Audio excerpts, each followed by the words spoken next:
कोल्हापूर महानगरपालिकेचा आरोग्य विभाग ॲक्शन मोडमध्ये दिसतोय। 1.5 लाखाहून अधिक घरांचा सर्वेक्षण होत आहे। साथीच्या रोगाला आळा घालण्याकरता हे सर्वेक्षण केलं जात आहे।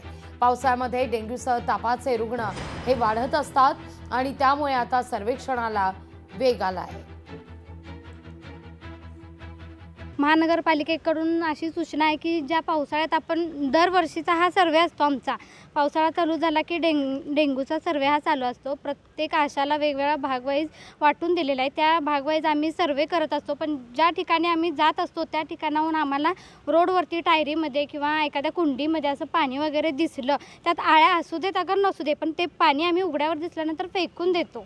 बाकी इतर लोकांना जनजागृती करण्याचा प्रयत्न करत असतो आणि इतर लोकांना माहिती देतो। दैनंदिन स्वरूपाचा हा सर्वे आहे। या कालावधीमध्ये आम्ही सर्वेचं प्रमाण जास्त वाढवते। साधारण 1.5 लाखाच्या वरती घरांचा सर्वे झालेला आहे आणि जिथे डेंग्यूचे रुग्ण आढळून आले तिथे आम्ही ते पुन्हा दुबार सर्वे करत असतो। साधारण 15 दिवसातून आशाताई प्रत्येक घरोघरी जात असतात आणि ह्या 1.5 लाखाच्या वरती जरी सर्वे झाला असेल तरी आम्ही पुन्हा रिपीट 15 दिवसांनी पुन्हा सर्वे करत असतो आणि पुढचा आढावा प्रतिबंध करायचा प्रयत्न चालू आहे। आपल्या महानगरपालिकेमध्ये 11 नागरी आरोग्य केंद्र आहेत आणि 15 उपकेंद्र आहेत। तिथे आपण त्यांचे सॅम्पल्स घेत असतोय। आता साधारण 58 जरी रुग्ण जरी असेल पूर्ण, तरी जून महिन्यामध्ये ही संख्या 22 आहे।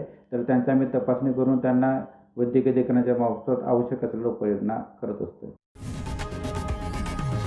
लोकशाही मराठी ऐका, पहा, जागरूक रहा।